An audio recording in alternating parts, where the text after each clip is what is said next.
जब भी लाला का नौकर उससे पैसा मांगता तो लाला उस पर गुस्सा करता और चिल्लाता। तो ये हर बार ही होता। लेकिन एक दिन क्या हुआ, नौकर ने गुस्से में आकर बोला, मैं आपके पास काम नहीं कर सकता हूँ, मैं जा रहा हूँ काम छोड़ के।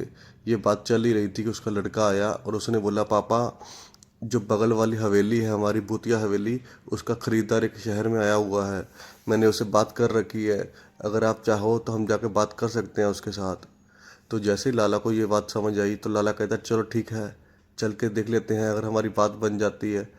तो फिर बेटे ने कहा, ठीक है पापा, तो अभी चलते हैं, क्योंकि उसने कल लौट जाना है गाँव। तो फिर क्या हुआ, लाला और वो बेटा उसके दोनों ने चलना शुरू किया। और जब वो इसका हरिया बेचारा वहाँ वैसे का वैसा खड़ा रह गया, बिना सैलरी के, बिना पैसे के। तो रास्ते में उसे लाला के बेटे ने लाला को बताया कि पापा ये बहुत अच्छा मूल्य दे रहा है और इसको पुरानी जगह खरीदने का बहुत शौक है, हेरिटेज जगह खरीदने का। तो लाला ने कहा, कोई बात नहीं बेटा, आज तो मैं भी इस भूतिया हवेली को निकाल के ही रहूँगा। रास्ते में वो मिल ही गया। तो जैसे ही उसको देख के दोनों बाप बाप बेटा रुक गए और उसको बोला, बेटा तुम हमारी हवेली खरीदना चाहते हो और हम उसे बेचना चाहते हैं, तो क्यों ना बैठ कर बात की जाए। तो जैसे ही उसने कहा, ठीक है अंकल, मैं तो तैयार हूँ बात करने के लिए, लेकिन सबसे पहले तो उस भूतिया हवेली के अंदर जो चुड़ैल रह रही है उसको भगाओ। वो गांव वाले कह रहे हैं कि वो बहुत अभिशापित चुड़ैल है और यहाँ से भागने का वो मतलब किसी को भी छोड़ती नहीं है, जो भी इसके अंदर जाता है रहने के लिए। अरे कोई बात नहीं, तुम उसकी चिंता मत करो, मैंने तांत्रिक से बात करनी है अभी जाकर, और तांत्रिक ने उसको भगा देना है, तुमको मैं बिना उसके दे दूंगा। ठीक है अंकल, अगर आपकी वो हवेली चुड़ैल छोड़ देती है तो मैं खरीदने के लिए तैयार हूँ। तो जैसा होगा तो आप मेरे को आके बताना, तो हम बैठ कर कागज जो भी होंगे इसके कागज तैयार कर लेंगे रजिस्ट्री के। ठीक है। जैसे ही उसने लाला ने कहा, ठीक है ठीक है, हम दोनों बाप बेटा भी जाते हैं और सीधा तांत्रिक से जाके यही बात करेंगे, और इसको आज निकलवा के ही छोड़ूंगा मैं, देखता कैसे नहीं छोड़ेगी। तो दोनों बाप बेटा जैसे ही तांत्रिक के पास जाने के लिए निकले, रास्ते में बाप ने बोला, बेटा तांत्रिक को बोल देना जाके कि इसको खाली करवा दे।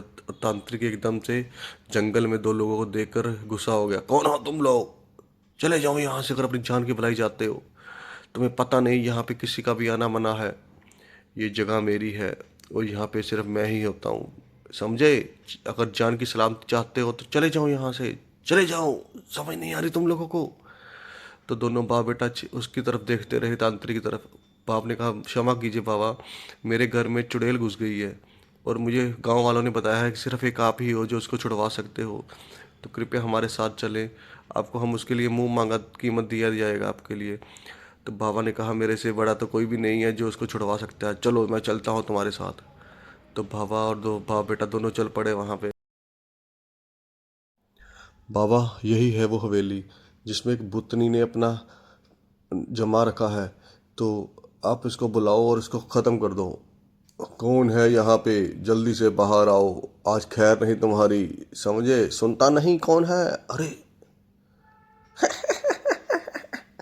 अरे कौन है रे जो मुझको मार के भगाएगा।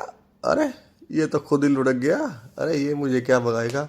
अरे माफ़ कर दो, माफ़ कर दो भूतनी, हमारा घर छोड़ दो, हमारा घर छोड़ दो, हम तुमसे हाथ जोड़ के माफ़ी मांगते हैं, हमसे कोई गलती हुई तो माफ़ कर दो, हमारा कर दो। लाला तुमने बहुत पैसा जमा किया है लोगों को परेशान करके, और तुम वो पैसा लोगों में बांट दो तो मैं यहाँ से चली जाऊँगी। हाँ हाँ, ये लो तुम ले लो, सबको बांट दो जिसका जो देना है, लेकिन मेरा घर छोड़ के चली जाओ यहाँ से। ठीक है ठीक है। हाँ, मैं आपसे शपथ लेता हूँ कि मेरे पापा आज के बाद कोई गलत काम नहीं करेंगे, अगर कोई गलत काम करेंगे तो आप हमारे घर पे आ जाना फिर से। ठीक है बेटा, तेरे बोलने पे मैं इस घर को छोड़ के जा रही हूँ, नहीं तो मैं इस लाला को कभी ज़िंदगी भर ना छोड़ती, समझा।